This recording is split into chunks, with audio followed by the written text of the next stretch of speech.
এই দেখো আমাদের সব রাজহাঁস, 6টা, 4টে, 2টো ছিল, পরে 4টে।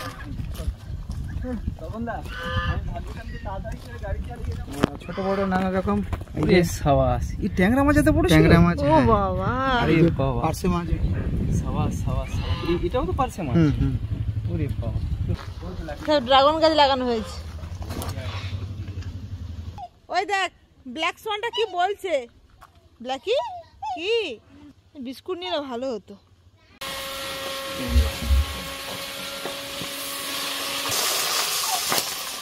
ট্যাংরা মাছ ফাটফাট করে ওর স্কিনটা ফাটে। দূরে যাও, দূরে।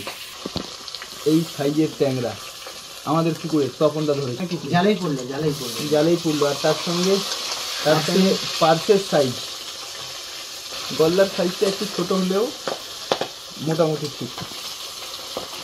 এখানে আমি আর রুদ্র এখন গাছ লাগাচ্ছি। রুদ্র মাটি দেওয়া আস্তে আস্তে। এই যে কয়েকটা মানে আমাদের যে সব নার্সারি থেকে গাছগুলো এসেছিল, সব গাছ তো পাম গাছগুলো তো লাইন দিয়ে ওইখানে সারিবদ্ধভাবে সব লাগানো হয়ে গেছে। আর এদিকে যে ইনডোর গাছ, মানে উনি যিনি নার্সারির মালিক, উনি আমাদের দুটো এই ইনডোর গাছ গিফট দিয়েছে। গতবারে এসেছিলাম, টাইম পাইনি লাগানো। ওদিকে ও রান্নাটা করে নিচ্ছে আর আমি এদিকে ইনডোর প্ল্যান্ট দুটো তবে বসিয়ে নিচ্ছি, নাহলে আর বেশি দিন বাইরে পড়ে থাকলে নষ্ট হয়ে যাবে। আয় গাড়ি লাগাবি, চলে চলে, পালিয়ে যাচ্ছিস কেন কাজের কথা বলতে? মেন রান্নি কে তপন দা? তুমি আজকে দীপঙ্কর বাবু হচ্ছে আমাদের মেন পূজারি। আচ্ছা, আজকে আমি জানি রান্না কিভাবে কি হবে, এর জন্য আগে রান্নার কালারটা দেখেই বলো কেমন কেমন আছে। আগে আগে থেকে টিফিন করে চলে এসছে তোমরা, মানে আজকে রান্নাটা মানে এটা কিন্তু আমাকে ওই জন্য বেশি টিফিন করে এসেছি, যাতে দুপুরবেলাটা না খেয়েও থাকতে হবে। আর আমিও সেটাও টেনশনে ছিলাম, আমিও পিয়ারা নিয়ে চলে এসেছি।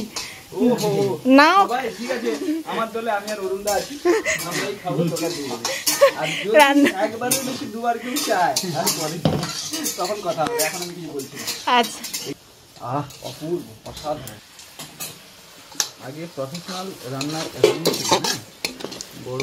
তাহলে দেখা হচ্ছে লাঞ্চের টেবিলে। এবারে ফিশ ফ্রাই আছে, ট্যাংরা মাছ, তপনদার 100% ক্রেডিট। হ্যাঁ, পার্সে মাছ আমাদের নতুন ফার্মের পুকুরে তো, নতুন ফার্মের পুকুরে।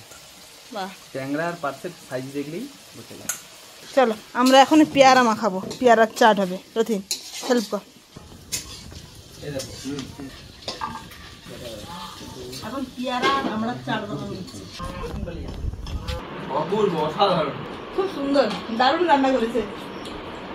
এই যে কয়েকটা যে আমি ঢেঁড়স গাছ আর ঝিঙ্গা গাছ দিয়েছিলাম, সেগুলো তো গতবার এসেছিলাম তখন কয়েকটা ঢেঁড়স হয়েছিল দেখেছিলাম, কিন্তু ঝিঙ্গা হয়েছিল দেখিনি। এবারে যখন এসে দেখি না ঝিঙ্গা অনেকগুলো হয়েছে, এগুলো তুলে নিয়ে যাবো আজকে। অরুণদা ঢেঁড়স কাটার জন্য এটা দিয়েছে, হাতেই করে নেবো, যদি লাগে তখন এটাই ব্যবহার করি।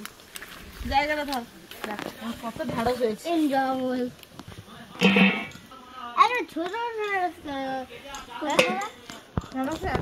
ঢেঁড়স গাছের কাছে আসছিস না, গাছ উঠতে হবে। একটু বড় আছে, এগুলো তো বুড়ো হয়ে গেছে, মানে বেশি হয়ে গেছে, শক্ত হয়ে গেছে, এগুলো আর খাওয়া যাবে না। যদি এখানে বার্ডস থাকতো বার্ডসদেরকে দিয়ে দিতাম, আর বার্ডসরা খুব ভালোভাবে খায় এগুলোকে।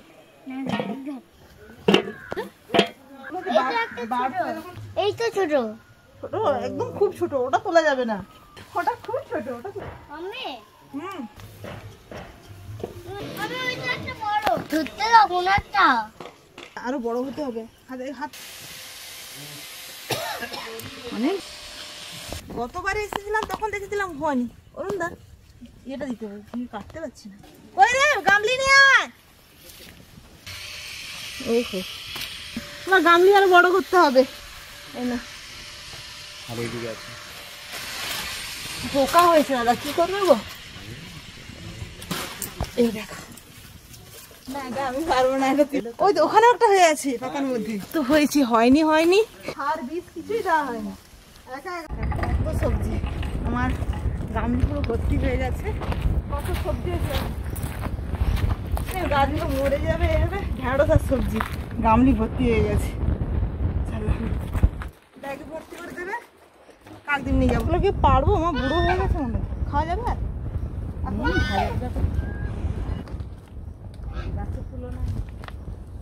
গাছের তুলনায় বেশি ফল হয়েছে, দানাই ভালো হয়, দানাই হয়নি, ওই মূলের যে গাছ হয় ওটাই ভালো হয়। এই গাছটা আরো বড় হয়ে যাবে। হ্যাঁ, ও পর লুকে সব বাইবে, বাহ, বাইতেই দিবে। এই যে একটা গাছের গোড়া দেখেছো?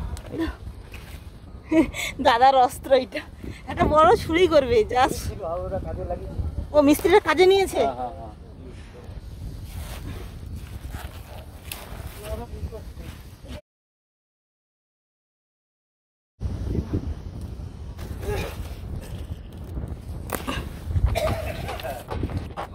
বড়ি দেওয়া হবে, থাক।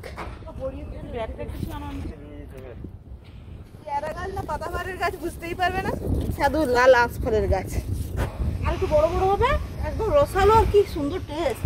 কায়রা তো চলে এসছে, মানে আমি তো দেখিনি কিন্তু ভিডিওতে দেখেছি। সুন্দর তেজার ঘর বাসা ধরে নিয়েছে।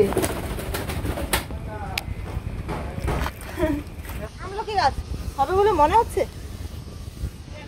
আর এই যে একটা আমলকি গাছ লাগিয়েছি, এই আমলকি গাছটাও হয়ে গেছে মনে হচ্ছে মা। আরো অনেকগুলো ভালো ভালো যাতে গাছ আজকে নিয়েছি, ওগুলো আজকে লাগিয়ে দেবো। এটা তো মনের আনন্দে ঘুরছে। মাঝখানে তো কাজটা একটু পিছিয়ে গেছে, একটু কোনোভাবে ফান্ডিং জোগাড় করে আবার সেন্টারিংয়ের কাজ শুরু হয়ে গেছে। আর ওদিকে তো এভিয়ারির কাজ কমপ্লিট হয়ে গেছে, এভাবে ছাত্রা পড়লেই হবে। ওটা আঁশফল, লাল আঁশফল। আরো বড় বড় হবে, আরো হ্যাঁ ডিম পারবে তো, এগুলো সব আলাদা জাতের পায়রা। এখানে কত কলমি শাক হয়েছে, এখন কলমি শাক কটা হাতে হাতে সবাই তুলে নিচ্ছি। আরও ওদিকে কত হয়েছে দেখো, সব আমাদের সবজি তোলা হয়ে গেছে, সব নিয়ে যেতে হবে। চলো এবার গাছপালাগুলো কয়েকটা লাগিয়ে দিই। আমাদের নতুন ফার্মে সার বীজহীন একদম ফ্রেশ টাটকা সবজি। খাবার দাবার চলে এসছে এখন। ওরে বাবা, এত টাইট, ও বাবা। ভালো আছে, আমার জন্য এটা নিয়েছি।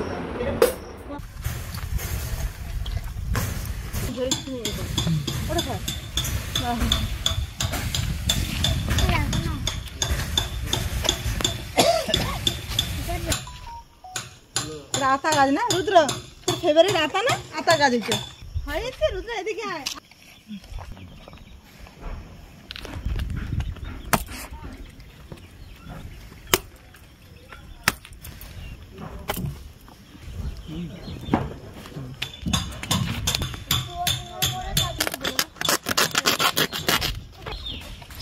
আমাদের বৃক্ষরোপণ অভিযানের এটা কতদিন চলছে? বৃক্ষরোপণ শুরু হয়েছে, এর সময় শেষ নেই, মানে যখন সবসময় আমাদের বৃক্ষরোপণ হতেই থাকবে। অরুণ না সোজা হচ্ছে কিনা দেখো। আমরা ছোটবেলায় পড়েছিলাম মনে আছে, আতা গাছে তোতা পাখি। রুদ্র ওখান দিয়ে ওই ধারটাতে।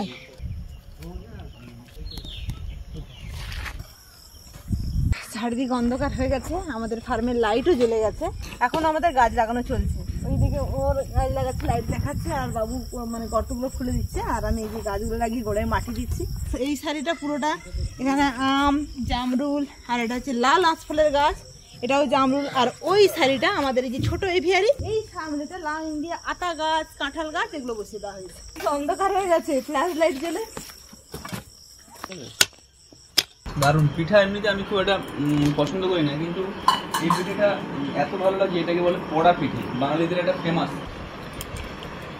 বাঙালিদের একটা ফেমাস কড়াইয়ের মধ্যে মানে বসিয়ে দাদা একটা প্রবাদ প্রবচন আছে, বলে উপরে নিয়া নিচে নিয়া, মানে নিয়া মানে গ্রামের মানুষ আগুন বলতো, নিচে নিয়া উপরে নিয়া, মাঝখানে বলে দামোদর ভূঁইয়া, মানে এরকম এই মানে পিঠেটাকে বলতে হয়। দামোদর ভূঁইয়াকে একটা স্পেশালি বানানো হয়েছে, মানে এর মধ্যে দেখছি এলাচি আছে, কাজু আছে, কিশমিশ আছে, নারকেল আছে। দারুণ, সত্যি ভালো লাগছে। তারপরে আপনার চন্দ্রাদির বাবা বাড়ি থেকে এসেছে, জামাইয়ের জন্য স্পেশাল করেই কাটিয়েছি। আর রুদ্রকে দেখো ভালো আছে।